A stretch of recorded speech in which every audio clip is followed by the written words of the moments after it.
All right, got a nice crowd today. My first question to the chief is always the same.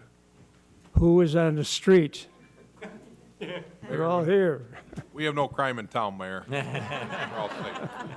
All right, okay, fair, fair. All right, who's going to read the introduction today? Do we have someone? Karen, it might as well be you then.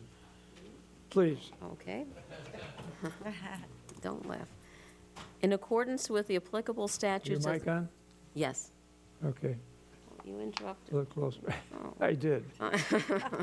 In Demerit. I'm sorry. In accordance with the applicable statutes of the State of Illinois and ordinances of the City of Prospect Heights, notice is hereby given that the workshop meeting of the mayor and city council of the City of Prospect Heights will be held on Monday, December 9th, 2019 at 6:30 p.m. in the council chambers, Prospect Heights, City Hall, 8 North Elmhurst Road, Prospect Heights, Illinois. Mayor Nicholas J. Helmer presiding.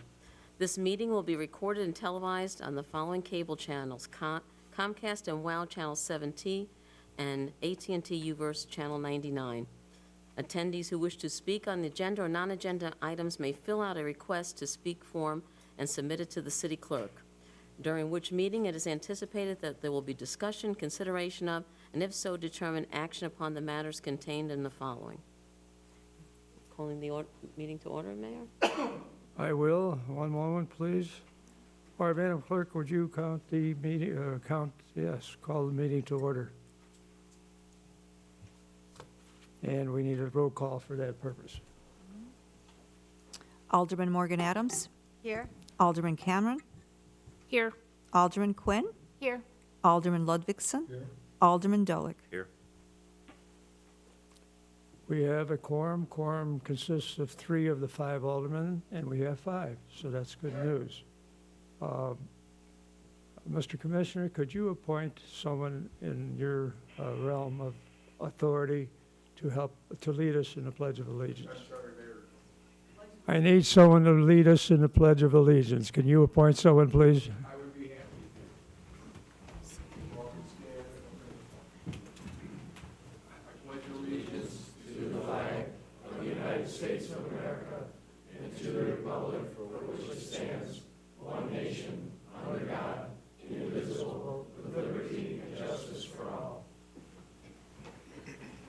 Thank you.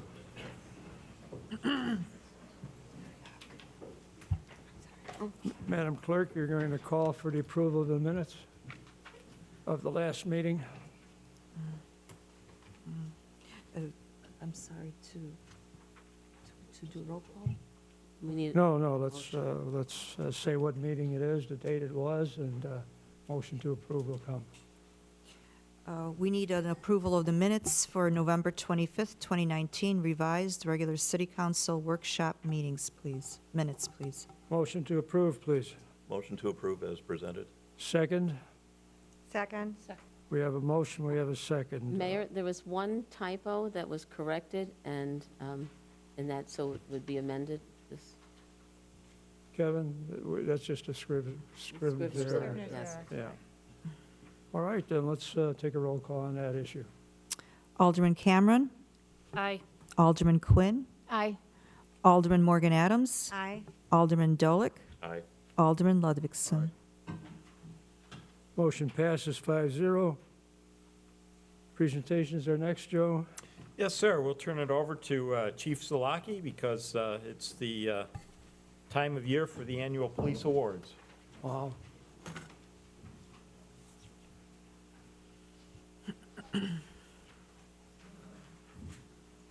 And we have Deputy Chief, Mr. Mark Poirier. Hello, Mayor. We How are also you, have sir? 2 of our commissioners, Jerry Meyer and Joe Ferrita. You guys want to step up here, too? All right, first we're going to issue our community service awards.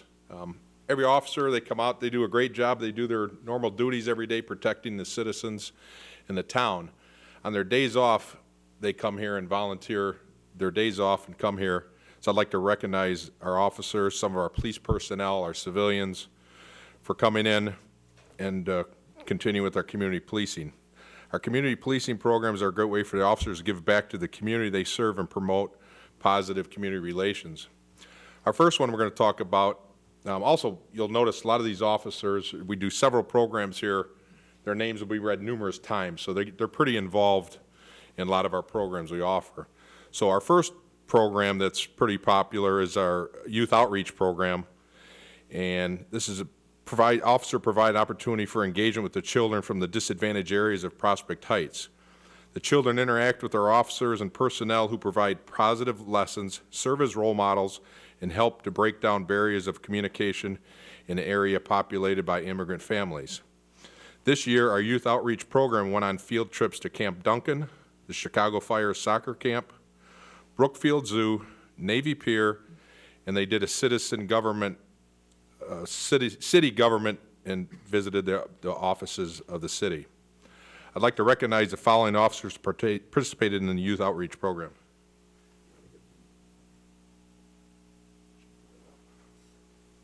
Should be in order. Start with.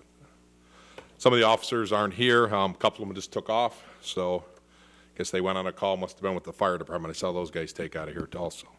So the first one would be Sergeant Poufant, Corporal Lang, Officers Coglanese. You guys step up when you hear your name, and then just stay up here because you're probably going to get multiple certificates. You just come up here, and then Officer O'Connor, Weber, Zitkus, Diol, Farina, Garza, Blanco, Savas, and social worker Fute.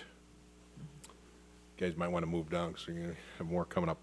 Next program we had is the Special Olympics. Officers volunteered their time by participating in fundraising programs for Special Olympics. The first program was our torch run. The officers participated in a torch run where they carried the Special Olympic torch from Milwaukee and Hintz all the way down to Euclid. It's about a little over 3 miles where they ran.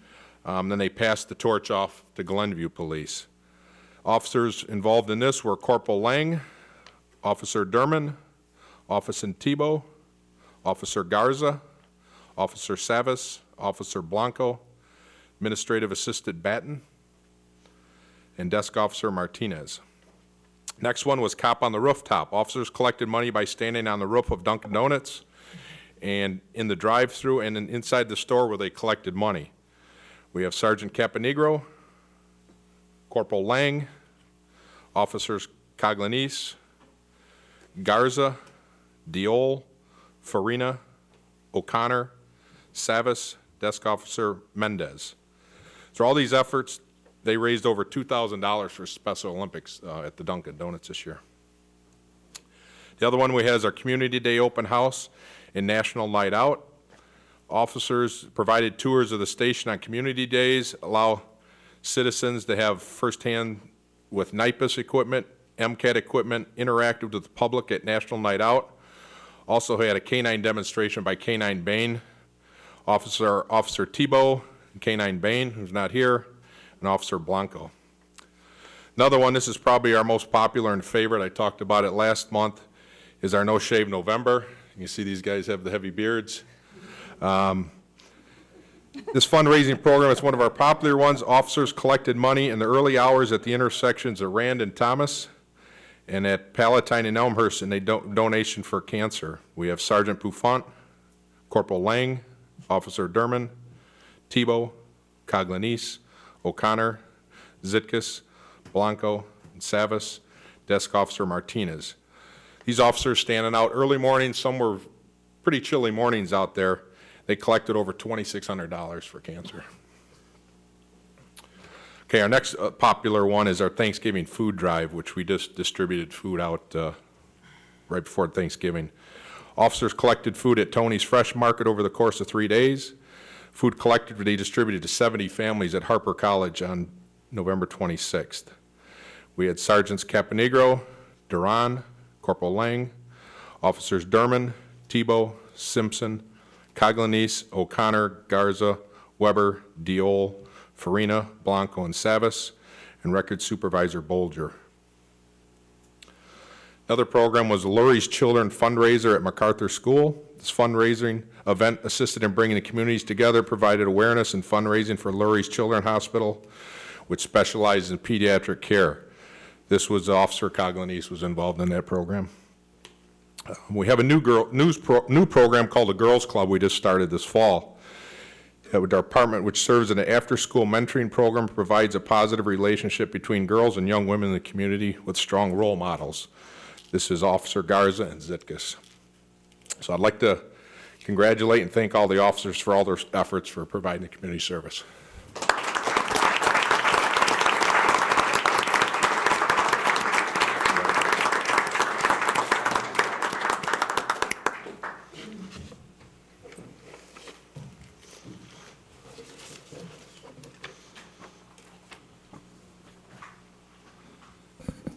You guys can stay up here. Our next award is Officer of the Year. This year, Officer of the Year was issued to Pardeep Deol. Before I read his accomplishments for 2019, I'd like to give you a little background on Pete. Pete started his involvement with the police department in 2008 as a peer jury while he was in high school. At that time, he also volunteered his time with community events. As he continued his education at the University of Illinois, Chicago, he completed an internship and independent study with our department. In 2012, Pete was hired as a full-time desk officer with our records department. Between 2012 and 2016, he also served the role as Chief's Administrative Assistant, and he's doing such a great job, City Hall stole him over here, and they had him working as an assistant city administrator, so he was doing double duty. And then he finally was able to get him back to his regular job as Chief's assistant. And in 2006, Pete followed his dream to become a police officer, and he accepted a position with Lincolnwood Police Department. In July of 2017, Pete followed another one of his dreams and came back home as a police officer for our department. In 2 short years as a police officer, I am proud to honor Pete as the 2019 Police Officer of the Year, and I'd like to read his award. Pete, you want to come up?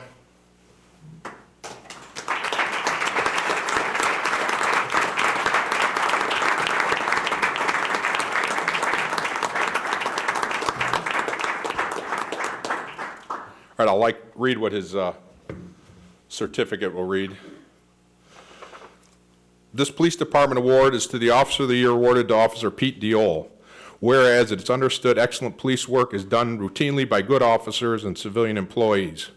Let it be known that the above-named officer is a 2-year veteran of our department who has consistently shown exceptional performance during the past year. Whereas the Prospect Heights Police Department Officer of the Year is selected by the Chief of Police based on his recommendations from supervisors who take into consideration a set of criteria, including not only the quality of an individual's work, their attitude, teamwork, cooperation, responsibility, reliability, and achievements over the course of the year. The 2019 Prospect Heights Officer of the Year has served as a police officer with the department since 2017, prior to which he served as an assistant to the chief, community liaison officer, records clerk, volunteer, and intern.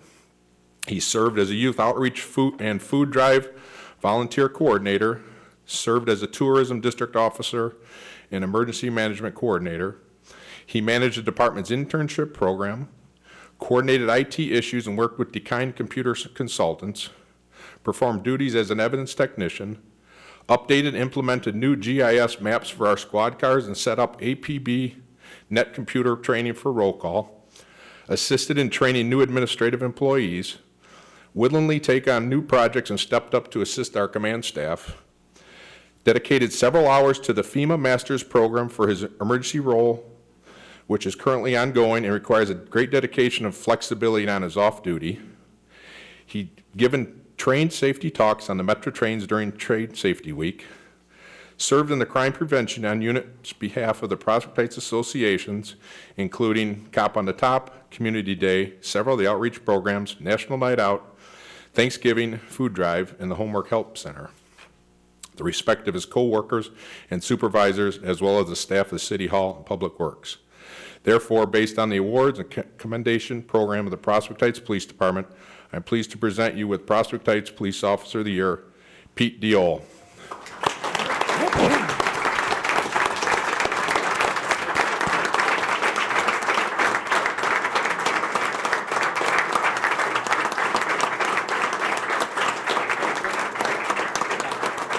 And after all that, he still, I guess, has some time to spend with his family. I don't know how he ever sleeps, but he's a pretty busy man. Thank you, Pete. All right, Joe, can we move on to the first presentation here? Yes, sir, thank you. Item 6 is appointments, confirmations, and proclamations, and we have two, we have a presentation of development proposal, residences of Prospect Crossing Plaza, Rand Road. Hello, I'm Michael Pontarelli Builders, and I'm really happy to be here in Prospect Heights. I think the last time was when I built Creekside, and you have a beautiful park district, and I helped y'all with the park district because we had 200 condos there, and of course, we're in your park district. So that was the last time I was here. It was a long time ago. But I'm really happy to be back here working with Nick and your whole great team, and I really appreciate your police because when I was at the nice facility for the incredible event you had, the policeman got me into the car when I locked myself out. So these guys are great. Remember that, Nick? I do, yes. Okay. So what we have tonight is a presentation, and I think the board members, they had delivered in their package, so maybe they previewed it. So we'll be a little quick with it. We have our architect, Matt Haylock from Arc America, and Kevin Lewis is our engineer, and we're on board to show you a beautiful plan, 100 dwelling units, 100 apartments. I looked at some of the marketing. There aren't many apartments in Prospect Heights. We tried to find comps, and comps, there's not hardly. Everyone has to go to Arlington Heights. They have to go to Des Plaines. They have to go out of town to get an apartment.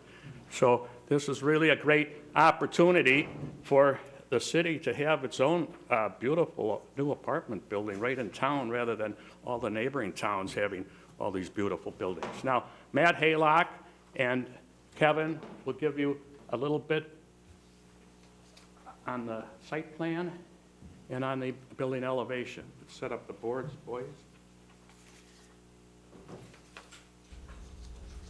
Is this okay here, or should we move it somewhere else? Can you bring it a little closer? The audience can see it on the screen. Patrick's not back yet, he's taking pictures. So I don't know if we have it on for the screen. We do, if we can get.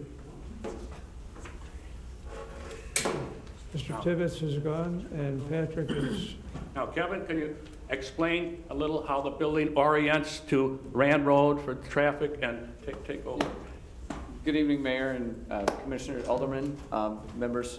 My name is Kevin Lewis. I'm with IG Consulting in Wheeling, and we've been requested to help the development in developing a site plan that would work for the property in its condition. If I can just draw your attention to, this is Hersey High School right up here. This is the existing Prospect Crossing development. This is a Target store here. Rand Road runs here. So we were looking at ways of incorporating a residential development into this property. As perhaps some of you know, that this parking lot is underutilized, that there's a lot of empty parking spaces there all the time. And so the idea was to try and come up with a way to utilize some of that space. It was always intended to be an outlot. It's been sitting vacant, if you've ever driven by that. When this project was initially conceived many, many years ago, there was an idea that they would leave an outlot out there. It has remained undeveloped.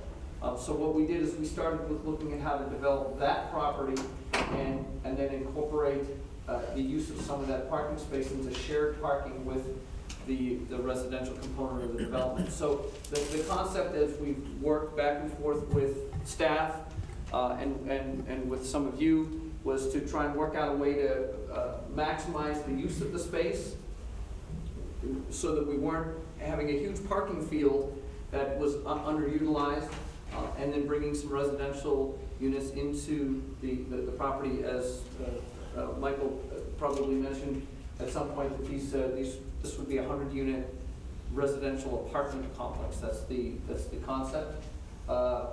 Access, primarily, the idea is to not bring access out onto Willow Road and towards the school, but to utilize access off Rand Road. So there's an existing entrance coming off of Rand Road over here, that we would utilize as the primary access to bring to the front door of the property here. And then there would be residential parking in the lower floor. I'm going to turn it over to Matt Haylock. We can talk about the what happens inside the building. This is really just a zoomed-in view of what's happening at the top. So as you come in from Rand Road, we bring it into the main entrance here. This would be a turnaround, drop-off with some guest parking spaces up there. There's existing stormwater detention facility is on the north side of the property. We propose to leave that unchanged. And then there'd of course be utilization of access over to this side of the building. With that, I'd certainly be willing to answer any further questions about it, but if I could, Matt could talk about the inside of the building. Hi, I'm Matt Haylock. I'm an architect with Arc America in Grays Lake. Mayor Helmer, I believe you and I may have known each other from a while back when we did a project in Berwyn. That was quite a while ago. This project, again, is 100 units. It's 5 stories.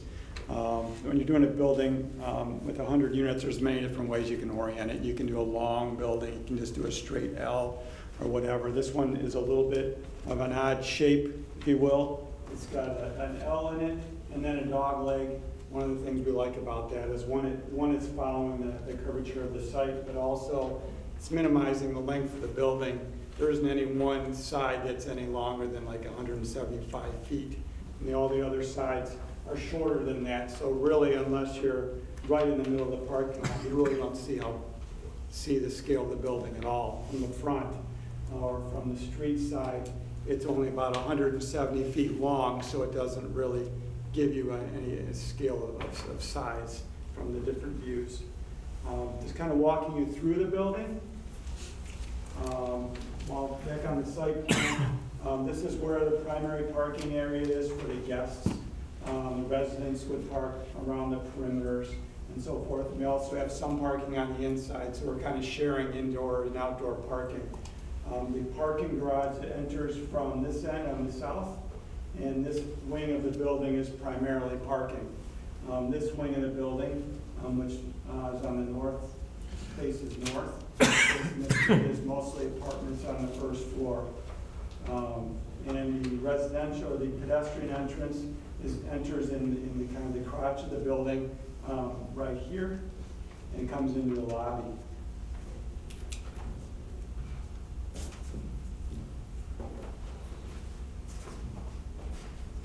So as you come into the building right here, we have the vestibule, lobby, 2 elevators.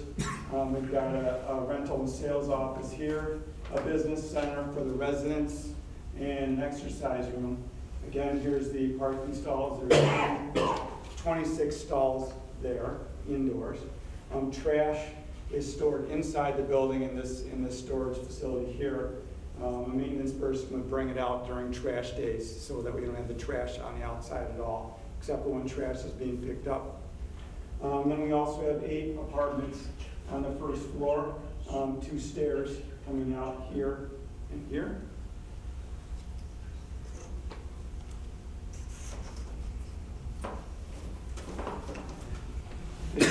As you go up in the building, we have 23 units on each floor, a mix of 1 and 2 bedrooms, plus a couple of efficiencies on each floor, the smallest units being by the stairs.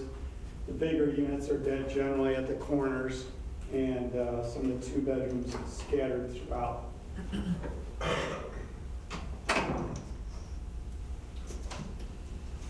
You may have seen this in your packet, just a couple of the typical units. This is a 2-bedroom unit with a open kitchen, this kind of open concept floor plan. 2 bedrooms on this unit, and this is what a 1-bedroom might look like. Not all of the units have balconies, some do, some don't, and they're about 15 feet by 6 feet.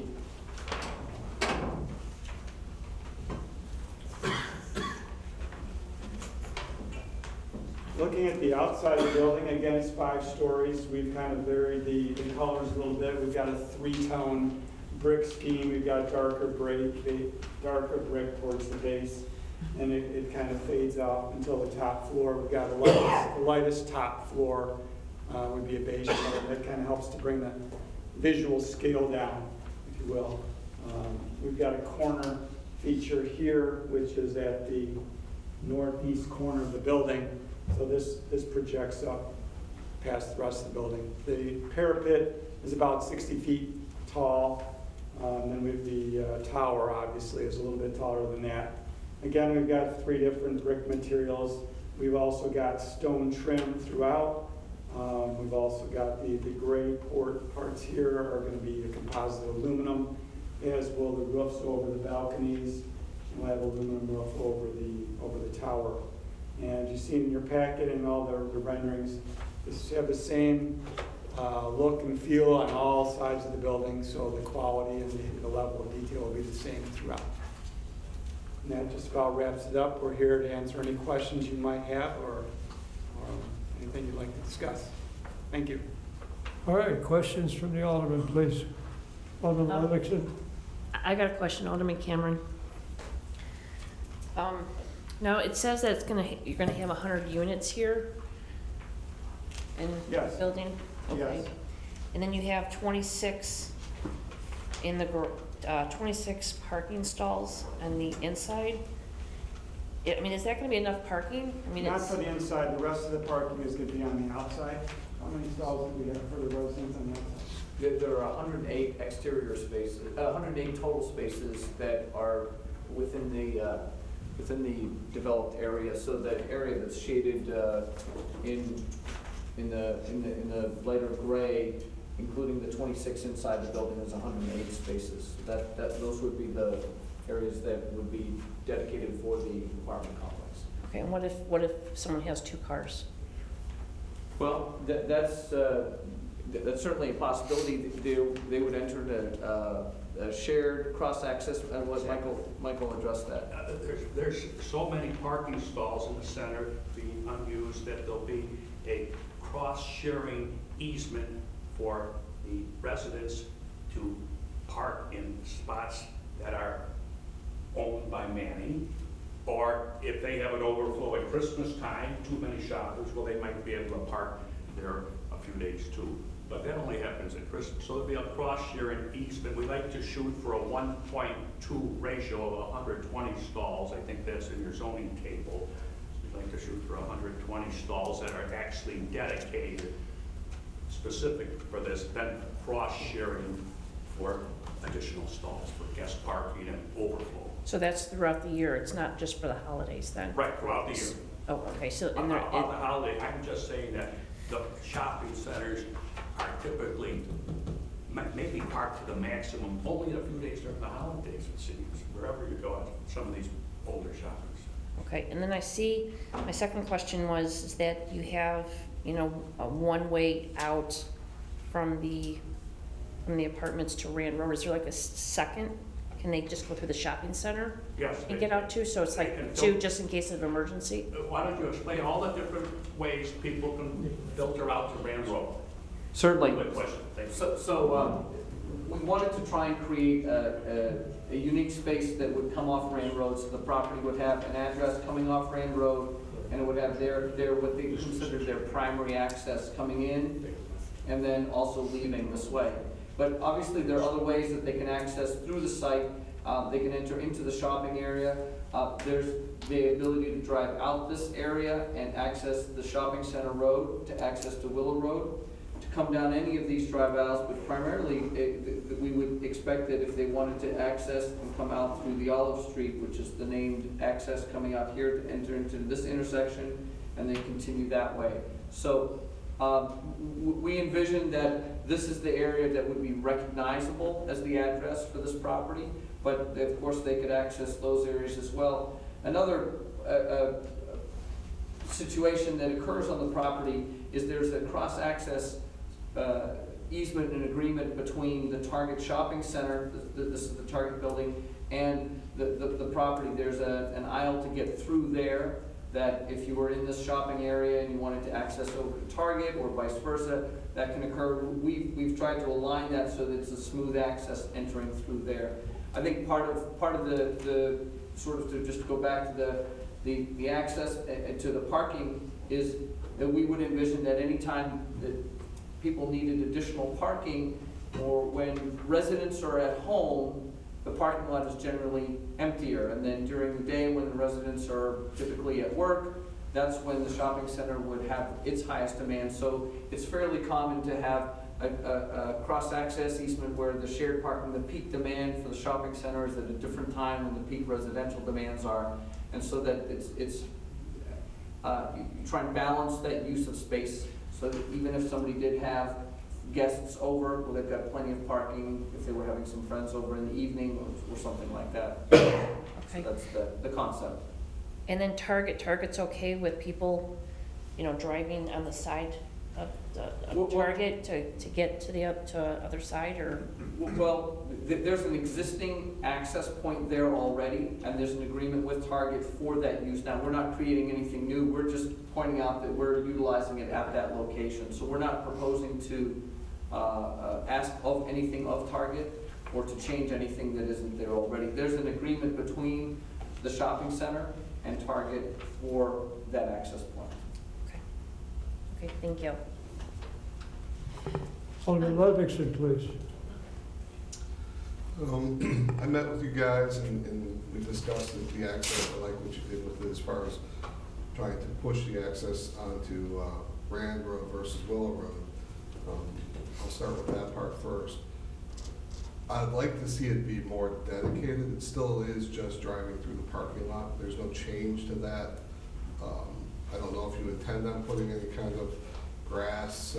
You show those areas that look like they're curbed. I don't know if those actually are right now, down towards Rand Road, along the access road there.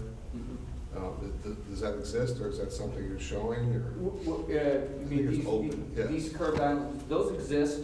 We did discuss the idea of signage occurring out at this area and then beautifying that with some landscaping. We're certainly, that's a point of discussion that we're developing this. We wanted to bring this before you to get some feedback on this plan so we could take any suggestions that you had and develop them further. But I'd like to see it more of like a grand entrance for your location versus it just being, right now it's just the shopping center entrance, really unchanged until you go past 2/3 of the building. So I don't think that's really going to encourage people to take that route. I'd also prefer to see that you close off those areas between the green end caps there at the parking spots up top, because you really can just come in off Willow. If I was living there, you could come right off Willow Road, come right through there and park in that spot.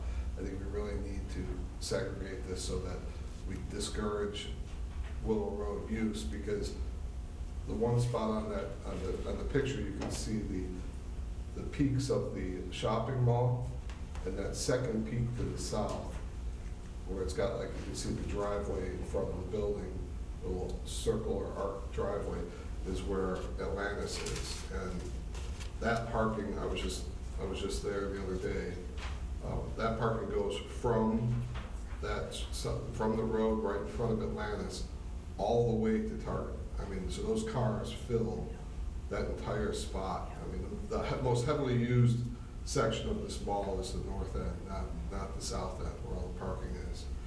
So I'd really prefer to see that if you pull in off Willow, you have to pretty much go all the way down to where the bottom portion of your last green, yeah, right there, that you'd have to go that far down to drive around to get in to the parking portion of the complex. Just again, because like we talked about, on a Friday night in August or September, when there's a game going on at Hersey and there's a banquet going on at Atlantis and there's a line coming out of Dairy Queen, it is extremely congested and hectic there. I can't imagine having 100 units there without that having a huge impact. Sure, I understand. I mean, obviously, that's why we tried to draw this parking area down into this space for that exact reason, Alderman. So we wanted to try and preserve some ability to circulate traffic through there. And we did consider that, and I'm certainly not opposed to the idea, but one of the concerns was just limiting the flow of traffic through these spaces. we wanted to try not eliminate too much. We did discuss the idea of creating spaces opposite these ones on the sort of drive aisle idea on both sides. Would you not be concerned that adding that parking in there might, or closing off these islands might create too much of a one-way in and out of these, or is that something that would be acceptable? Maybe there's another way you can do it. Maybe you have to lose a spot or two, but to keep that entrance, to discourage people from pulling in there. I mean, there's no, if you're living there and you're gonna let park on the east side of the building, you're coming off Willow Road. There's no reason to go to Rand Road for, however many spots there are on the east side. I know we're trying to force it down there, but it appears that way, but it's not gonna happen. I mean, if Willow's your quickest way to get there. Hard entrance. Yeah. If Willow's the easiest way to get there and get you to the closest spot to your building, that's the way you go. Sure, no. That's where I see 80 of these 100 cars going. So you tried to get them to Rand and, with the building shape and how you have your entrance, but it's still really a Willow Road. We can certainly look at that, absolutely. Because about more than half of your spots are gone from that north part of the shopping center that are there existing without the apartment going there. Yeah, you have the parking spots there that you're putting in for your building, but you're adding 100 units, but you killed half the parking that's there, because Atlantis does use a lot of parking. We'll work with the shopping center and the accounts to evaluate that, certainly. The other thing is the density on this is about 35 units an acre. You know what that is for sure? This whole project will have to go for a planned unit development, and right now the unit would be, they'd be looking at approximately a 60-unit variation. They would be, with this acreage, approximately 38 units would be permitted. But there's a number of items. An example of the east side, I mean, that's the only other spot where we have multifamily, where there would be a 38-unit an acre density, what that looks like. I could do I have not taken a look at it, but I'm sure we're very close And to what are it. they over there? Are they under 30 or? I'm sorry? Are they under 30 off of Old Willow Road or?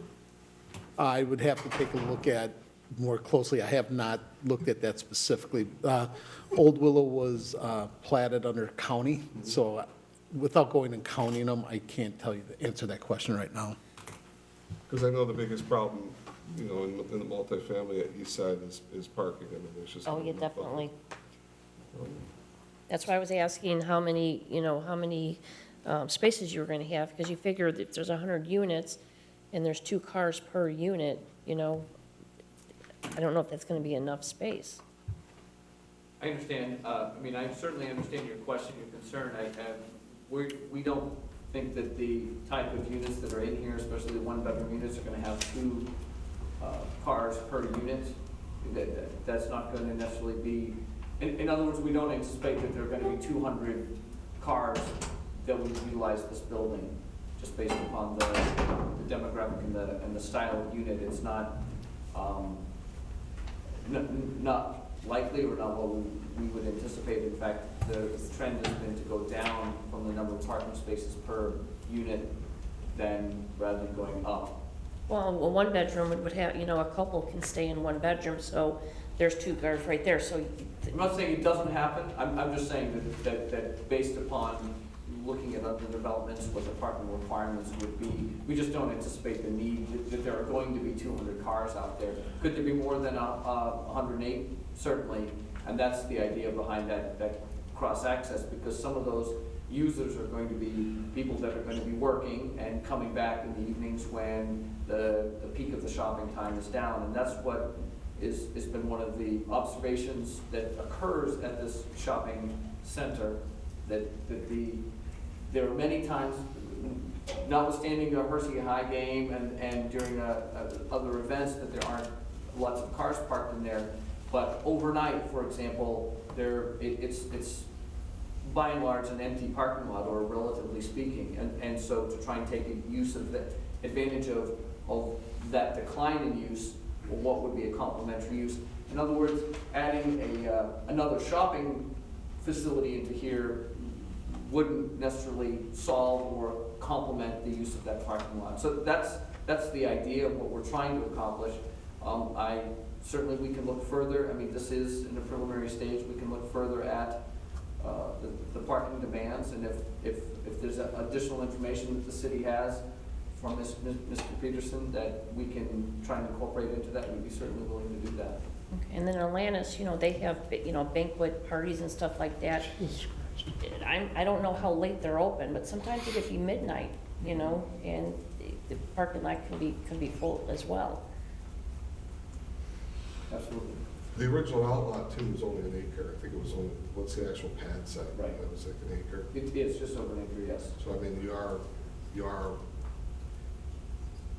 creating land here, if you will, in that PUD, because you're taking what was thought to be the required parking, sticking a 24,000 square foot footprint, 5 stories high, with all that parking that wasn't anticipated. Now, I get it, if home was super busy and there was 2 or 3 tenants in there that had high traffic, there would be it would be pretty full now, but it's not. So I mean, are you always anticipating then low use on the mall? I think that's generally been the trend. What happened is that when these types of shopping centers were developed, there was a thought that the parking need would be greater than what is actually occurring in 2019, 2020, where that trend has changed, or at least it was never met what there was anticipated. So what we're trying to do is try and incorporate what our current demands and needs. I can't say, I don't know what's going to be needed 40, 50 years from now, but... But you're dictating it by doing this. Well, true, but we can make an educated guess as to what is going on based upon trends of what's happening in the industry. And when I say, I can't say that I know what's going to happen, but I think based upon what we can see as the trends, and from observations, from for example, just the owner's observation is, look, my parking lot's empty all the time. That's maybe a little overstated, not empty, but the idea that it's underutilized. Just a couple more things. I like the building face. I mean, every color we see on that drawing is laid brick. It's not fascia brick. Correct. It's full bed. I mean, they're going to be setting brick. They're laying brick. They're not putting up brick and Full bed. mortaring. A real brick. Okay, I just want to be clear. So that entire face is stone or brick, and an all concrete building. Correct. Spancrete poured floor. Concrete floors, soundproof, it'll be a soundproof building, be a fireproof building. The floor to floor is a 10-inch precast concrete slab with a 2-inch structural topping. So you have a 4-hour fire rating between the garage and the dwelling units, and then you have 2-hour rating between the floors with the concrete. And between the units, we have concrete block, 8-inch concrete block between the units. And all the studs are steel studs, they're not wood studs. Everything's non-combustible construction. The roof is bar joist, 2-foot bar joist, metal bar joist, metal deck. There's nothing in the building that can burn except the personal effects inside, basically. And security is very important for the tenants. Extremely important, extremely secure coming into your garage at night. Security is very important too. You don't show anything in here for the water. We talked about that. You have no requirements for any kind of system in there to bring the water in, store it, whatever, from the shopping mall? So what happens is the shopping center anticipated there would be use in that property over there, and there are lines already constructed that bring the water out to the point there. And this is a somewhat unusual development from the way the water supply works. Not altogether unusual for Prospect Heights, as I'm sure you all know. The they're wells, there isn't a municipal water supply. What's been developed is they actually have two water systems on this property. They've got a potable water system and they have a fire protection water system. And so there's a pump room and there's water treatment facilities that are in the north end of the shopping center that then pump out essentially through pressure the water supply that provides all of the fire protection for the building, and then and that would provide this building as well. So there's a separate water system for that, and that's already been stubbed out to the property. There wouldn't be any further construction for that. And again, same with the water supply. There's a potable water supply system that's already in place and been set up to serve the property. Did you consider asking those people about that property to get more parking? We did, Michael. You're talking about this property down here. This, and we looked at how the layout works. Do you want to? Well, I understand there might be a water tower here sometime in the future, but there is some excess land there. Manny would have to buy that to give it to us for there to be a water tower. Is that what he intends? Well, That's not Manny's property. no, this is not. Isn't Manny here? property. No, we have Yes, not he is. approached the neighbors. Manny, have you approached your neighbor here about this excess property? No. So we have not approached it, but this is a wonderful idea to see if we could utilize that space. It's not utilized now at all for anything. Well, it'd be good for a water tower and parking, multi-use. I know you knocked this down from 7 to 5 stories, so I mean, I asked that, it's still a tall building. You know how tall the target is? You said you have a 50-foot parapet top there? It's about 60 feet right now. Oh, it's 60 feet, you know how tall the target is? No, not offhand. It's probably close to 30 feet.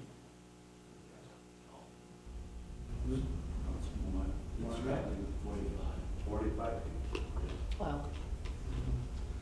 Okay. And then, I know you're gonna do apartments, I wish you'd make them condos. That's just a wish of mine, I don't think I can say anything about that. The construction and the design, I know, someday, you can these convert are it. built with such quality and balconies, they could be easily converted to condos. But last thing is, I know you got that parking on the first floor. I'd be more than willing to say, maybe you don't need 5, make it 4 and put no parking on the ground, on the main level, just to, you know, you lose some units. Manny, when we started talking about this, it was like, let me build 30 units, and then we went to 118, and now we're down to 100, so it has creeped, you know, it's a lot of units. I mean, going down to 80 would definitely help with I know it doesn't help you with your per square foot building of this, but it would help with the density, it would help with the parking, you know, you'd probably be able to pick up 10 units on the first floor, but I know you give up 23 by taking a floor off. So that was my only other thought, but thank you. All right, Alderman Morgan, please. I have some question regarding the capacity for the water system are you saying that the existing water well and the system that's in place is going to service 108 more units? I guess I'm confused as to what you're actually saying about that. I mean, I have some concern as to the capacity of what exists now. Kevin, can you answer that, please? Yes, we are saying that the system was designed to handle that capacity. Part of what we would take through this process would be to show that information through calculations that I understand your question. I don't have the per gallon output, but we have considered that, and as part of this process, we will provide that information. Because that would be important, because I find it hard to believe that it would fulfill that capacity, but I like to see that. In addition, I also would agree with Alderman Ludwigson about the elevation, the height, the amount of floors. I mean, I know, again, you want to make this 108 units. With the density and all the other issues about congestion that were discussed, I have some concern about making it 5 floors.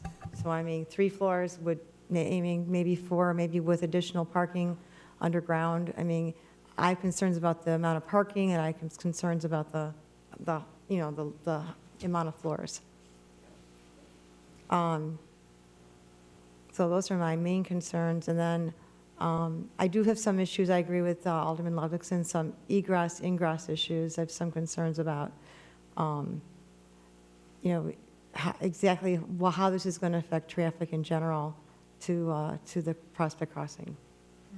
Yes, we will address these next presentation. Okay, thank you. Thank you. Alderman Quinn? I have a question about, you mentioned that for the first level of apartments, there'll be steps to go into the garage. Will there be a handicap accessibility in that area? The entire building will be handicap accessible all the way throughout. There will also be adaptable and accessible units within the building. Oh, great.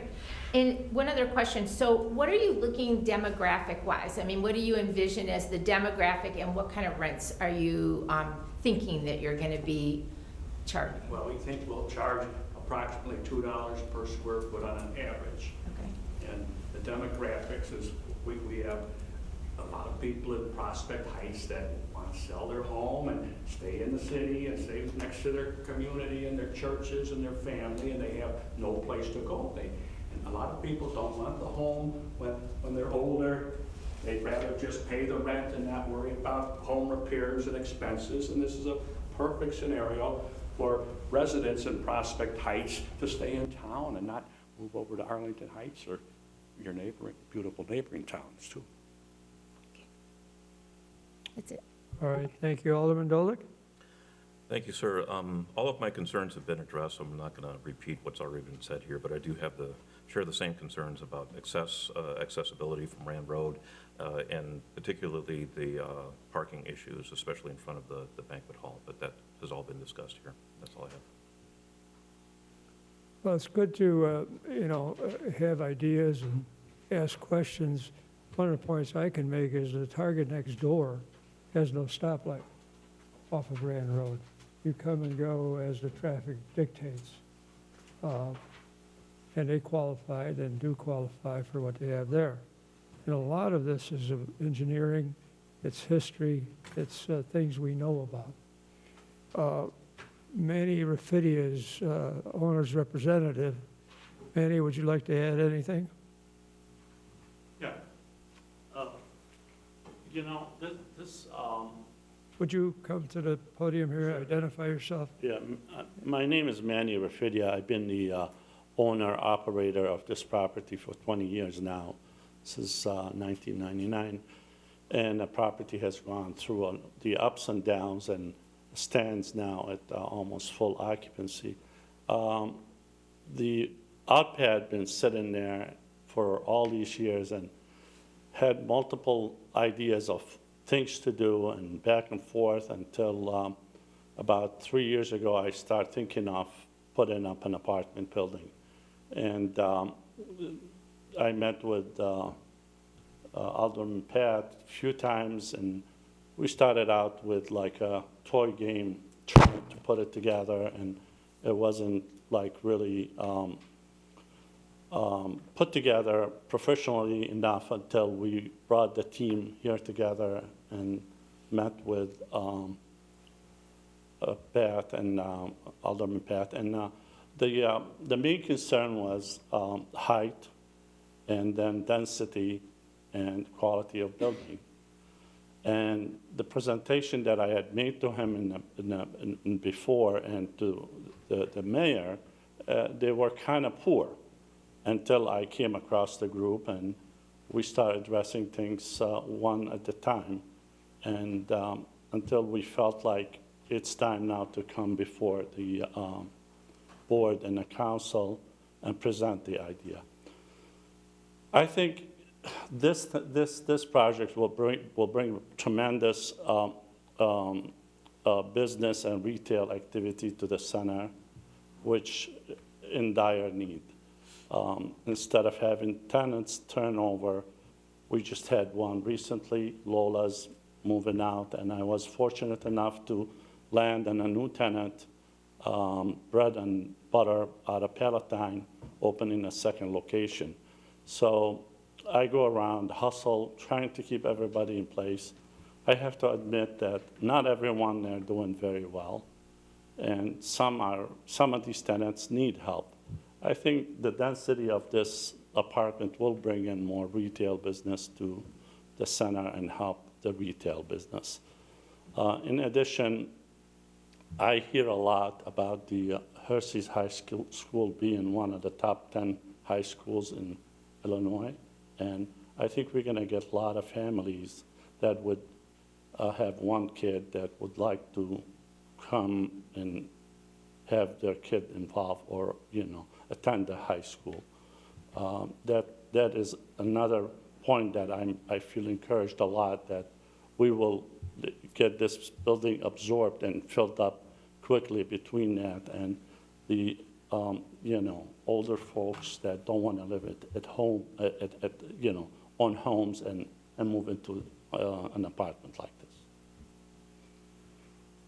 All right, Right? thank Any you. questions? Thank you. Thank you.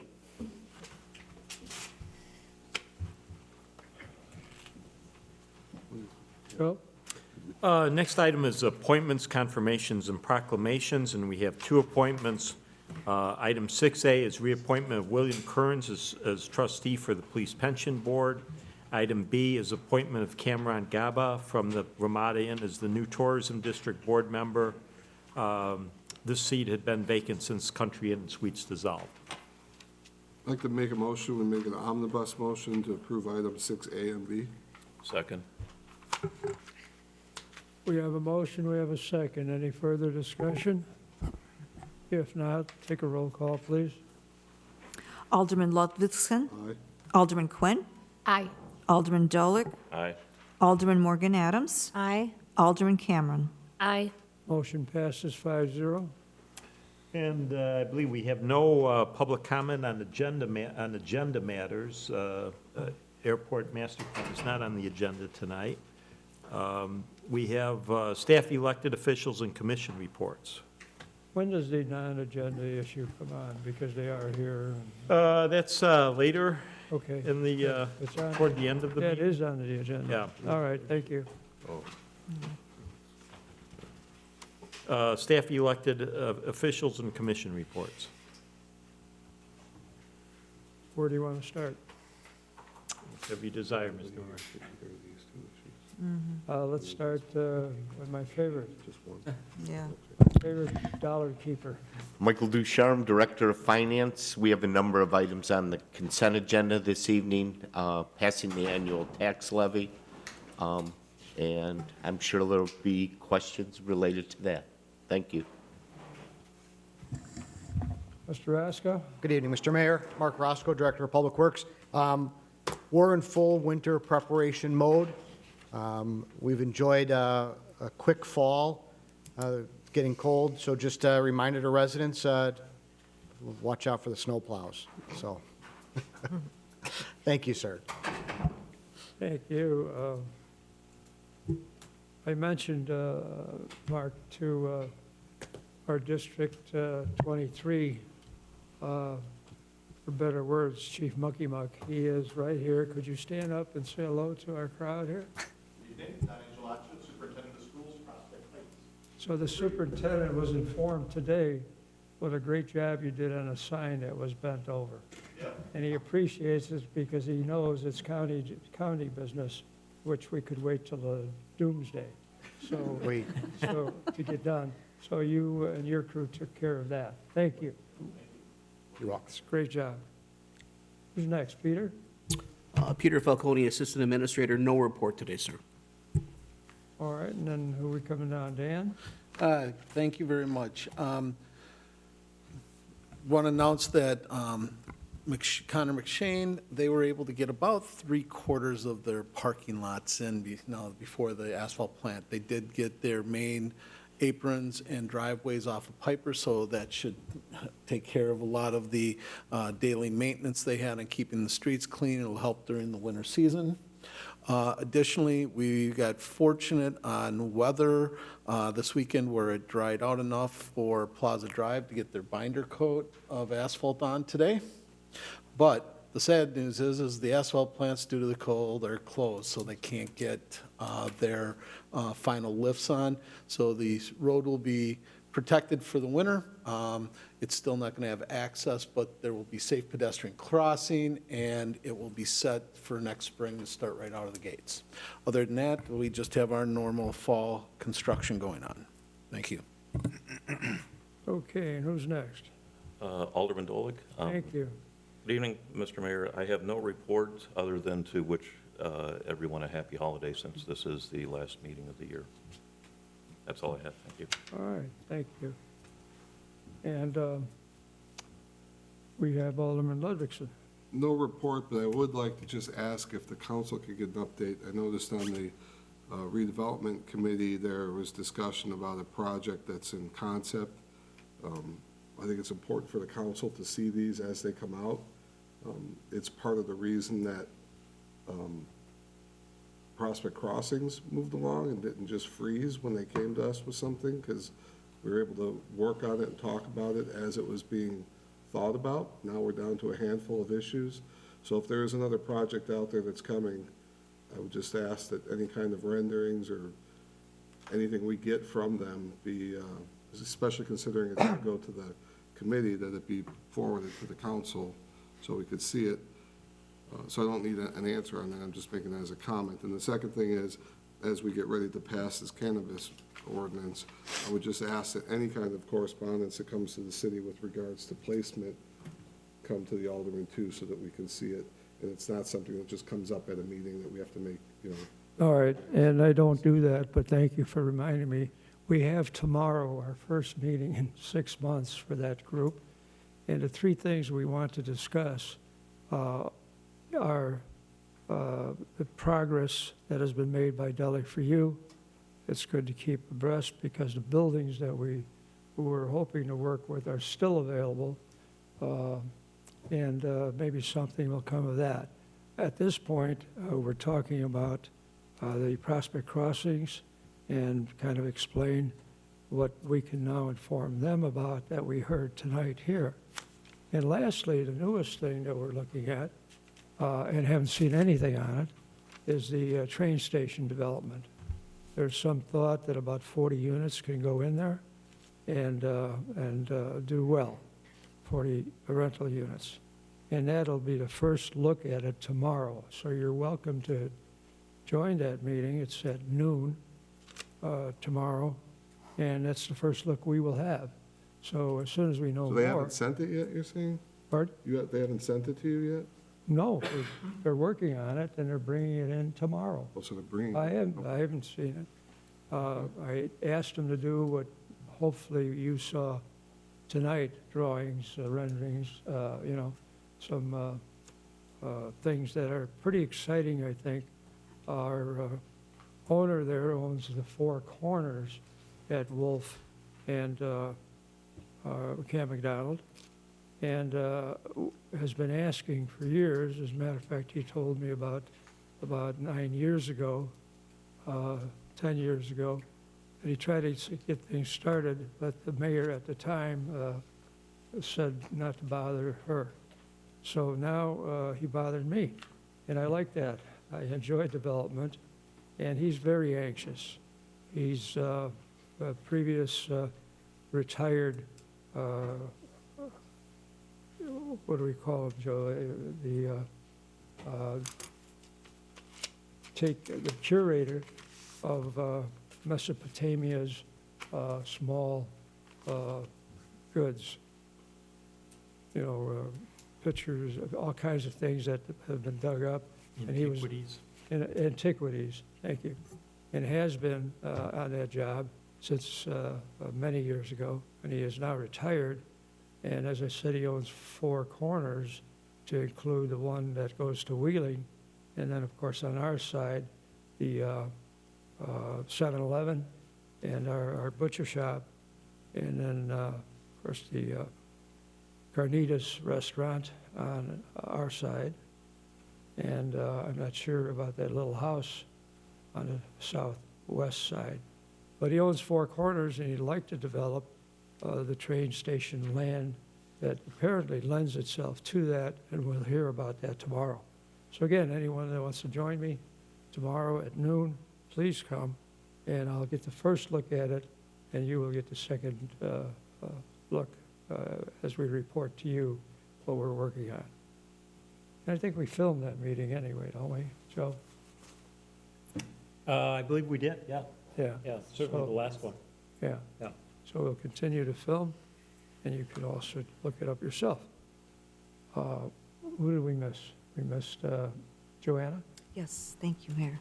I have just a small report. I had went to the first networking meeting with the Wheeling Prospect Heights Chamber and met a lot of nice business owners. It was a very interesting meeting. One highlight was three ladies, librarians from the Indian Trails Library. And this is going to be an interesting year. They propose to reach out to all the business owners of Prospect Heights and Wheeling to help educate on all the different applications, modern applications for business owners to use to help build their marketing plans, statistics that they need. They want to hook up with LinkedIn. I had proposed that maybe they can come and expand on their ideas and goals here at a council meeting, have a little bit of an agenda for next year. And it was a real nice conversation about how we sometimes think the library is, for younger people or kids, but really there's a whole section for business owners, and it's going to be pretty interesting. So they're going to reach out. We're going to hear more about it. Like I said, they're going to try to get everyone on LinkedIn, so we'll be working more and more on this sort of a task force, if you will. And then the last thing is I just want to say thank you to all the city workers, all the challenges that they've completed and worked on so gracefully, and wishing everyone a nice holiday. Thank you. Thank you. Joe? Yes, sir, Mr. Mayor. We did receive, our engineering staff made calculations of the impact of the Willow Road project. The outstanding matter was stormwater calculations for the elevation at Owen Court. So we have that. We will be calling a Willow Road committee meeting, hopefully in the very near future, and then ideally to have this before council in targeting January. Good, excellent. What I wanted to impart to the council here, we had a wonderful meeting at the annual Chicago Executive Airport. Wasn't really a dinner, it was nice. It was a little buffet and so on. And it was really nice to get together with our partners from Wheeling and discuss several issues. And we're going to hear a little bit about one of the issues that was brought to Wheeling and will be presented tonight here to our council. So it was nice to see 4 aldermen there. That's a new record, I think. So I appreciate your time and effort for the ladies, and that doesn't count Matt Dolick, so he's the fourth rather. So thank you all for doing that, and it took time and effort, and you did it well. Who's next? You're it. Karen Schulteis, Deputy Clerk, no report, Mayor. All right, we have Alderman Morgan. I just wanted to just ditto the mayor's comments about the airport holiday party on Thursday. It was really a very great experience, very productive. Had a lot of time to talk with some of our Wheeling president and other people in Wheeling, and I think we did accomplish some good things. So I really, that was very nice. Wanted to comment on Alderman Ludvigson's question about the council being apprised of anybody who is interested in wanting to put a dispensary. We're going to be voting on the cannabis ordinance tonight. Certainly I'd be interested in that, but I would want also, with our procedure, that they go through the Planning and Zoning Board first before they come over to the council, because we need to know what is going on with the Planning and Zoning Board with respect to those issues as a precondition to being able to have any ability to really, evaluate the situation. And I also want to wish everybody very happy holidays. since this is our last meeting.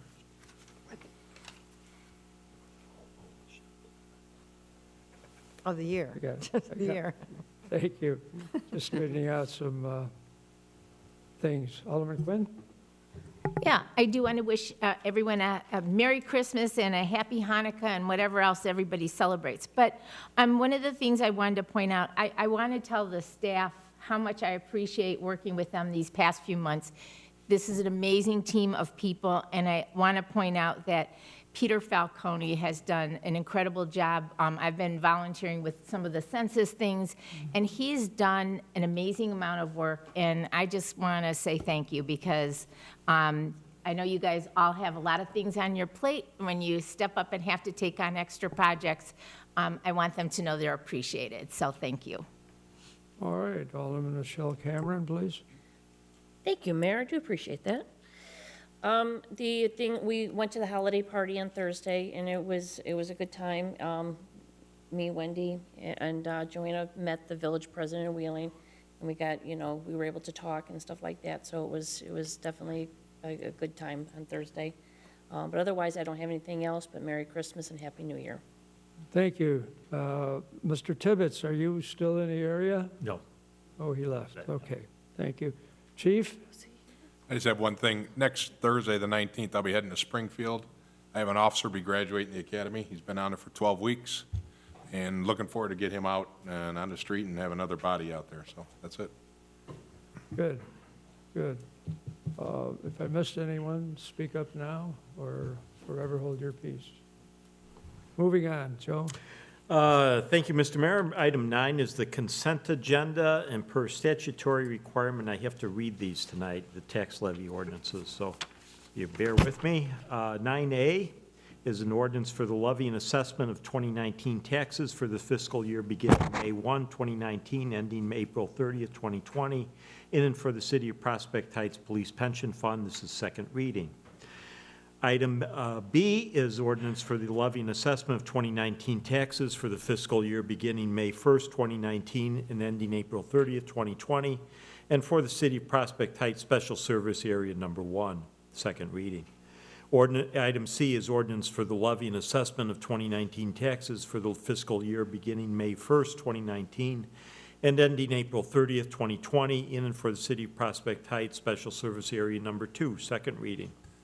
D, ordinance for the levy and assessment of 2019 taxes for the fiscal year beginning May 1st, 2019, ending April 30th, 2020, in and for the City of Prospect Heights Special Service Area Number 3, second reading. E, ordinance for the levy and assessment of 2019 taxes for the fiscal year beginning May 1st, 2019, and ending April 30th, 2020, in and for the City of Prospect Heights Special Service Area Number 4, second reading. F, ordinance for the levy and assessment of 2019 taxes for the fiscal year beginning May 1st, 2019, and ending April 30th, 2020, in and for the City of Prospect Heights Special Service Area Number 5, second reading. G is an ordinance for the levy and assessment of 2019 taxes for the fiscal year beginning May 1st, 2019, and ending April 30th, 2020, in and for the City of Prospect Heights Special Service Area Number 8. And then there's item H. All right, this is a consent issue. Yep, we have need? we just need a motion to approve the consent agenda as presented. Before you do, I have a question. Well, let's present it, and then you have a question when it comes time for Okay. more comments. Motion. So we need a motion. Motion to approve? We have a motion, we have a second. Further discussion, please. So my question is, with the consolidation of the pension funds, how does that, if at all, impact on the levy and assessment of 2019 for the police pension fund? Is there any impact on that? None whatsoever. We would continue to levy on an annual basis on behalf of the Prospect Heights Police Pension Fund. So the levy will obviously depend on the overall investment results, but it doesn't impact on our particular levy amounts, correct? I'm not following the question, I'm sorry. Well, if we're in the consolidated pension fund, then I guess my only, I guess it, what you're, I believe the main reason for the consolidation of the pension funds is for investment correct, purposes. correct.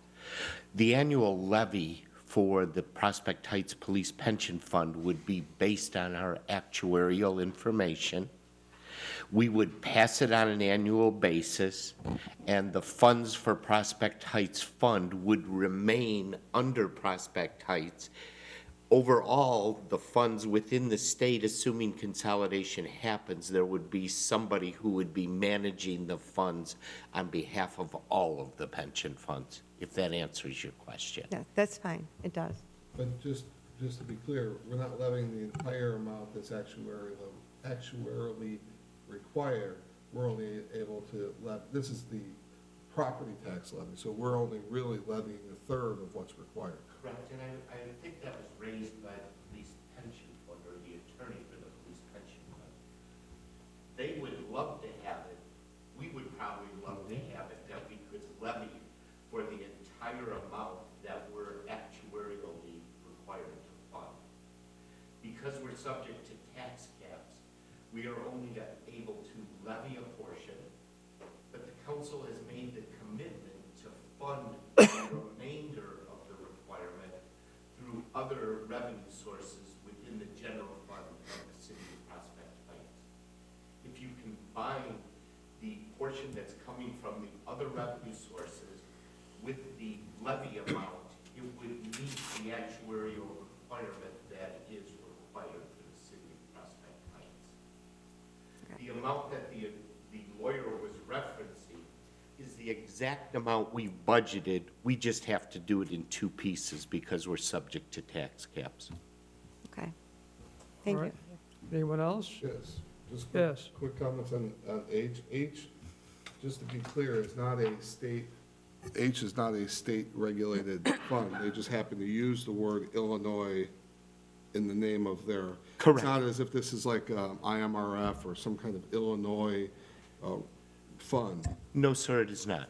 It Just is. like when people use the term Chicago Executive Airport, they might not be in Chicago. Same thing with this. This is something It just. has no affiliation with the state of Illinois. It is a AAA-rated fund, very comparable to the group that I brought forward for PMA investments. The reason that I brought them to the table is just to allow us to further diversify where our investments are held and for competition between certificate of deposit and money market rates. And then the last question is, did you draft that declaration of trust? No, I did not. Did you see it? I reviewed it when it came in through the packet. So you're good with it? Yes. All right, so we have the motion, we have a second, we had a discussion. A roll call, please. Alderman Cameron. Aye. Alderman Ludwigson. Aye. Alderman Dolick. Aye. Alderman Quinn. Aye. Alderman Morgan Adams. Aye. Motion passes 5-0. Joe, what's next? 10, old business. This is second reading of the ordinance amending Chapter 1, Chapter 3, Chapter 7 of Title 5 of the City Code pertaining to adult-use cannabis. This is the item that both the council as well as the city's ad hoc advisory committee has examined really since probably October. And what are we doing? Consideration of adoption of the ordinance. Okay, we need a motion for that? Yes, we do, Mayor. All right. Let's have a Motion to motion approve. to adopt. We have a motion to approve. We have a second, please. Second? We have a second. Further discussion, if any. There hearing none, thereby we can move for a roll call. Alderman Morgan Adams. Aye. Alderman Cameron. Aye. Alderman Quinn. Aye. Alderman Ludwigson. Aye. Alderman Dolick. Aye. Motion passes 5-0. Joe? Item 11, new business. This is resolution of inducement pertaining to the acquisition and redevelopment of land for residential development in conjunction with the establishment of a tax increment financing district in the city of Prospect Heights, Cook County, Illinois. First item to stress, this is not the adoption of a tax increment financing district. This is just the next step for the city to provide further examination of the concept of it and the possibility of it. Mr. Mayor, one item, we've discussed this at the last two meetings. Mr. Burney is here to represent Lexington tonight, and he's presented previously. But I really think the outstanding issue for the council is the resolution that was presented tonight, that was drafted by Mr. Carney, includes the Jolly Funhouse Academy property, which has been vacant, has not been generating property taxes, as well as the Muir Park property. The last meeting, we did have discussion about evaluating the possibility of including parcels within that neighborhood to the north for the purposes of extending public improvements and paying for it through the TIF of stormwater management. Mr. Burney is here tonight. If there's anything, Tom, that you'd like to add from last week, or if there's any further council questions. No, I'm going to be quiet. But we're... Identify yourself. I'm sorry, Mayor. Thomas Burney, representing Lexington Homes, Crystal Lake, Illinois. If it's a will or the sense of the council that they'd like to study a larger area, we'll do that. There seemed to be some sense of that, but these are the two properties, and I guess I'm not being quiet.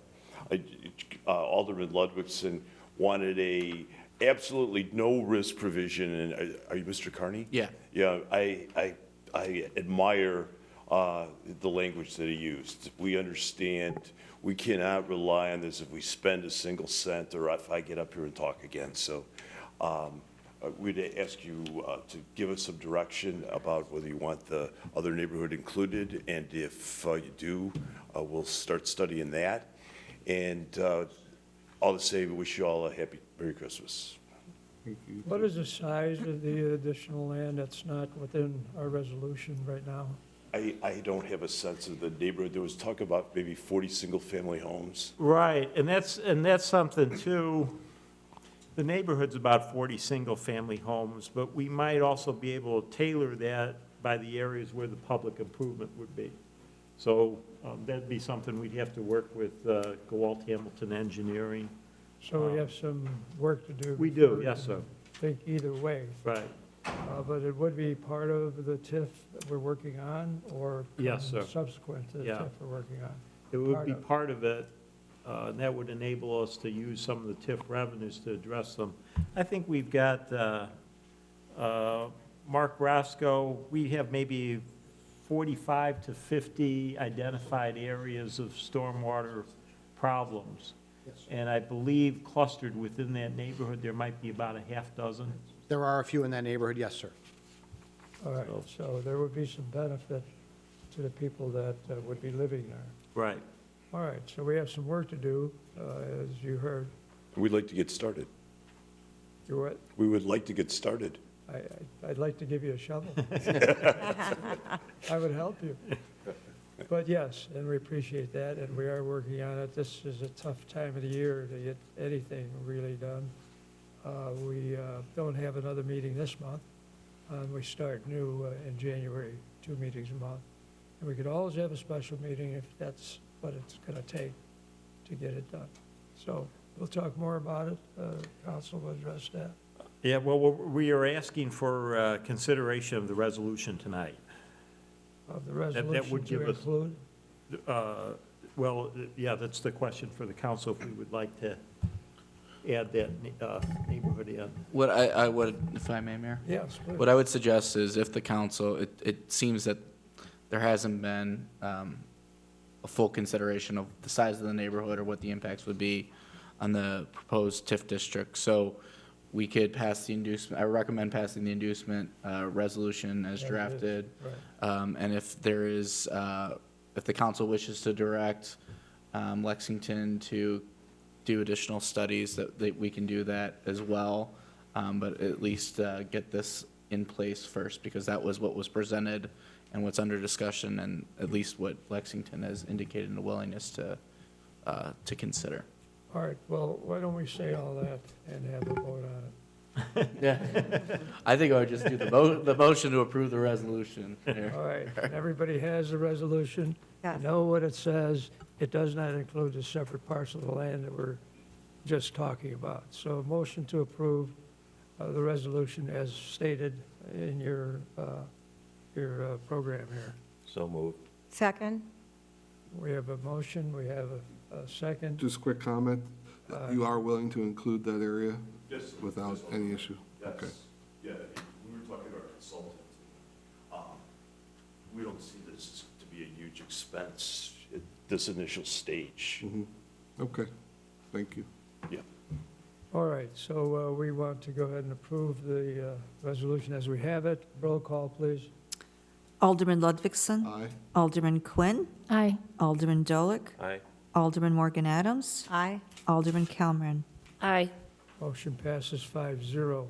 Should we bring the other thing we spoke about, the additional land right now, or give direction to council to investigate, or where are we with that? I think if the council wants to entertain a motion requesting that Lexington Homes undergo additional study of the neighborhood, that would be appropriate.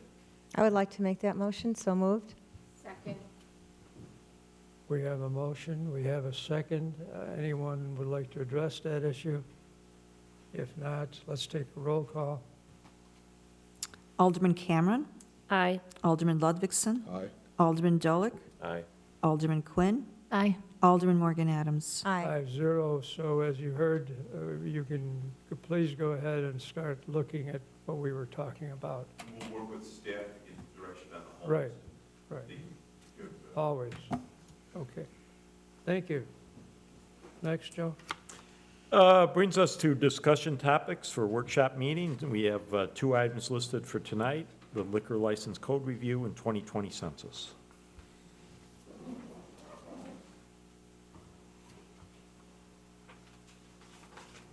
All right, somebody start talking. Because I'm still looking for the presentation by the airport group. Well, we can give an update on the 2020 census. Yes. Let's see, since our last meeting, we have good news. We obtained a grant. I'm going to let, Peter did the heavy lifting on that. So Peter, tell us about the grant and what we applied for. Thank you, Administrator Wade. Yes, we were fortunate enough to get a Cook County outreach grant for the 2020 census. We received $21,800 to promote the census, and it's primarily going to be, it's to promote the census throughout the city, but primarily it's going to target our most hard-to-count population, which is our east side of the city, primarily wards 1 and 5, where we're going to actually host a block party, census-themed block party. It's the infant stages right now, so I don't have much to inform the board about. More information will follow. But this census-themed block party will be similar to what residents and the elected officials may know of the block party at Gary Barava. That's going to be the template that we're going to use so that we get the families in, the mamas and the kiddies, so that we can get them to participate in the census, because what we're planning on doing is not only having all the fun activities for the kids and for some of the parents, refreshments, food, but we're going to actually have the infrastructure in place so that people can actually participate in the census at the event. This way, it's kind of like we have a captured audience. What we're also able to do is we're also able to have raffles so that if you do participate in the census at the event, sorry, I heard someone else talking, I thought. So if you do participate in the event in the census at the event, you will be eligible for prizes. So, like I said, more information will follow, but we're very, very thankful through Cook County that we got the grant so that it'll help promote participation in our census, because everybody counts in Prospect Heights. All right, that fills us in about the census. I had a question on the census. Yes. You said that it's going to be at the Park District? I'm sorry, can you repeat that, please? Where was it going to be located? I'm sorry. Where is it going to? The block party you said. The block party right now is scheduled on the east side. Primarily, the site we're looking at, and we just started discussions with River Trails Park District, probably Willow Trails Park, I think is what it's called. That's going to be where we're looking at staging it right off of Apple Drive there. Okay, would that be Ward 2 as well? Because there's apartments right there at East Old Willow Road and Wolf Road. Well, And then I Lake believe Run- Ward Lake 2 Run goes is up Ward Wolf Road there. Well, it's not just for Ward 1 or Ward 5, it's for everybody, of course. Everybody on the west side can come over. But predominantly, the hard to count or the historically low participation wards or census tracts are on the east side, and that is both the multifamily in Ward 1 and Ward 5. So that's really what we're targeting at. But like I said, similar to the Gary Morava block party, everybody in Prospect Heights or Mount Prospect or Wheeling is going to be invited. And just as background, I think we've communicated to council before, I think we have 2 census tracts in that area that were less than 70%, which is what census designates as hard to count. So that's why there's an extra effort for that area. It's also one of our most populated areas.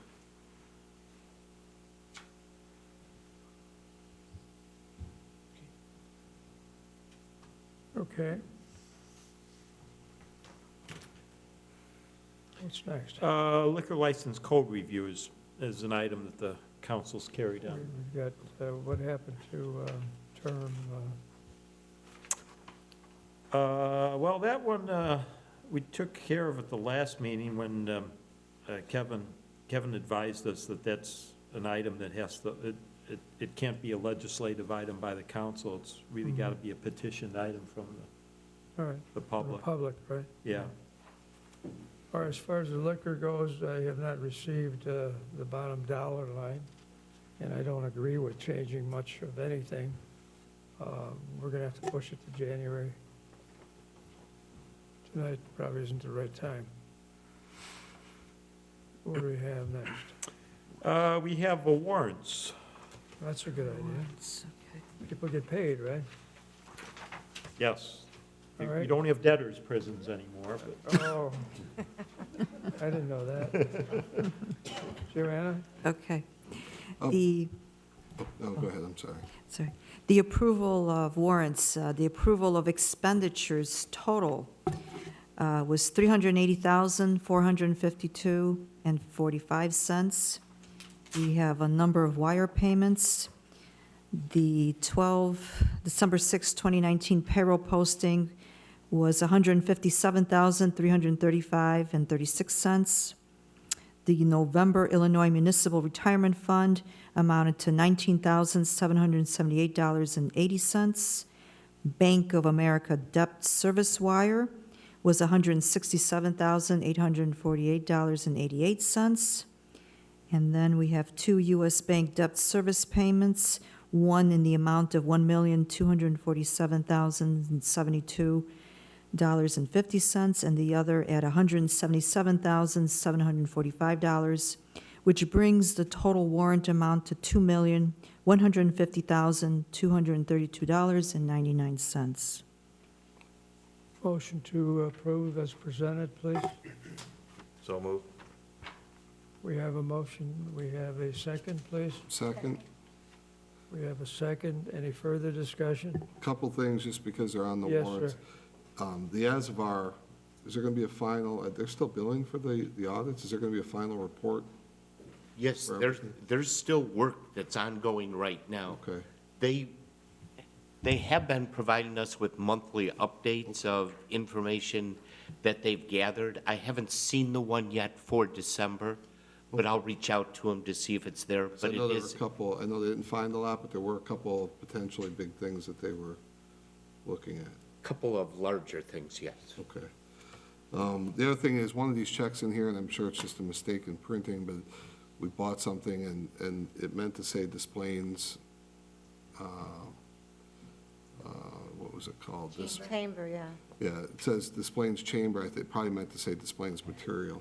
That was brought to my attention. We will address that, and based on a question by Alderman Cameron, going forward, we'll make sure that we list the specific bond issues related to those debt service payments, so there's no question. It hadn't come up in the past, but I apologize for the fact that that's not on there. And then the last thing is, I know we have the tourism meetings quarterly. I would just like to ask from the standpoint of encapsulating and remembering and for historical value, for the minutes, for when you guys have those meetings, I know you're involved with those meetings, that we have their up-to-date budget, you know, is that presented at that meeting? Do you have like a one-sheet budget for them? Because we don't really see the minutes from the tourism meetings. So I'd like to know that in your meetings, they're discussing the budget, and there's a document that's part of the agenda, and it gets approved. Sherry has been handling those meetings because generally those meetings don't take place on a Monday when I am here, but I will sit down and talk about that with her to make sure that we have all the background information that you just asked. It's not so much important that they are discussing it, it just keeps a That we permanent have it. record that we Yes, looked at it. I understand. Okay, thank you. Can I ask a question? Yes. I have a question. So on page 58, there were some aldermanic expenses for the chamber, for the state of the village, but the $300, is that actually for that event, or was that membership? Because I don't see, we had talked about this a couple meetings ago, like, I haven't seen our membership dues paid for 2018 or 19. That was one of the things that you had asked me. Right. You felt that the $300 was a membership fee, and I believe that the explanation we have there, we just carried it forward from the other ones. No, But- no, May, I can answer that question. Thank you. When I was appointed to serve as the representative for the city, at that point in time, the 2019 dues had not been paid. So the first thing I did when I was appointed is I made sure that the city paid the $300. Due to the administrative changes at the chamber, I just received the payment receipt today, and that's going in Okay. for them for that $300. Okay, thank you. That's what I wanted to be sure. All right, moving on to public comments. Okay, let's have a roll call. Alderman Morgan Adams. Wait, a roll call for the warrants? Oh, wait, aye. Alderman Cameron. Aye. Alderman Quinn. Aye. Alderman Ludwigson. Aye. Alderman Dolick. Aye. Motion passes 5-0. Moving on to public comments, non-agenda matters. I have one person listed here, Robert Mark, Chicago Executive Airport Pilots Association, and concerning the airport master plan. So if you would identify yourself, please. I will. Thank you. Good evening. I'm Robert Mark. I'm treasurer of the Chicago Executive Pilots Association, SEPA, and I'm here as an airport user, but also as a representative of the association, along with my colleagues back here. SEPA represents about 2/3 of the pilots who operate aircraft on the airport, and we add about 20% of the airport's annual hangar revenue. Personally, I've been a flight instructor at that airport for 40 years, long time, as well as a business jet captain at that airport. I also spent time as an air traffic controller in Palwaukee's Tower, and so I have a fairly good idea, I think, of how things operate on the airport. I'd like to speak to one element of the airport's master plan, which is the idea to close runway 624. SEPA believes that's a really bad idea. But before I explain why, I just want to mention that we're not trying to stand here and tell you that we know more than the airport manager, that we know more than the airport consultants or anybody else. What we are, though, are men and women who operate the airplanes there, and some fairly sophisticated airplanes, and that's something that the airport manager, the consultants, and the even the economic development director do not do. So again, just a different perspective. That makes us privy to some interesting information. The airport tried to close this runway back in 2007, and both Wheeling and Prospect Heights said no based on safety. So if closing the runway to 2007 was a bad idea, why do it now? What the engineers and the airport people don't seem to know, though, is that as a pilot, as Mr. Mayor will understand, is a problem when the winds are blowing very, very strongly from the west-southwest. The airport will tell you that the other runways can handle it all. I can tell you that they cannot. It doesn't work that way. After a little research, we also found out that if they close this runway, we'll be the only airport within 100 miles of Chicago that does not have a runway pointed to the west-southwest for the winds. Clearly, crosswinds are a problem at any airport, and they represent a significant risk to pilots. After analyzing some of the same wind data that the airport used, that the airport's engineers used, we came up with some slightly different results and show that the airport's runway closure will not meet the FAA guidelines. We'd be happy to show you that at some point if you'd like. On the practical side of crosswinds, in 1996, a Gulfstream jet owned by Alberto Culver took off from runway 34 at Palwaukee during an incredibly strong crosswind, and they didn't make it. They crashed just past the intersection of Hince and Wolf Road. 4 people died in that crash because the pilots failed to accurately assess the crosswind risk that they were facing. So the airport says they must close the runway now to make room for more development. But there are at least a dozen other parcels on the airport that can be developed without closing the runway. A great example is that lot along Milwaukee Avenue near the entrance to the control tower. It's had a for sale sign on it for as long as I can remember with no takers. They'll tell you that there's a safety issue near one of the runway intersections. That is absolutely true. It is. But closing the runway isn't the only way to solve that problem. Why can't we have some dialogue, some input on this process? Users of the airport have virtually no way to dialogue with the airport board. The airport says it wants to close this runway because almost no one uses it. However, no one uses the other runway, 1230, very much either, and the airport just spent a ton of money resurfacing that place. The real reason the airport wants to close the runway is because the FAA won't pay them for the upkeep on it. The airport says they don't have the money. However, they have managed to find about $2.5 million to fund the new customs building that they're going to build, and that's a break-even process for the airport at best. So back to the runway 624 issue before we go. It's our way to defend small aircraft against strong crosswinds. Like a few weeks ago when it was blowing out of the west-southwest about 45 miles an hour, this runway that they want to close is the only one that was even open to the airport. So we think of that runway as a significant safety item, kind of like the airbags in your cars. You pay for them, you hope you never need them, oh, but are you glad they're there when you do? So if I've raised any questions in your minds about the airport plan, please at least let us share the information that we've gathered before you make your decision to approve the plan. And I thank you very much, but also, I heard it tonight, thank you very much for so many of you attending the airport's holiday party, even though some of us didn't get to go, but apparently you had a good time. Thank you very much. Thank you. All right, moving on. That's all, folks. That's all we had before. Motion. All right, no executive session. Can we get a motion to adjourn? Anyone? For a while, man. We have a motion, we have a second. Voice vote, all in favor? Aye. Aye. Any opposed? Thank you, everyone.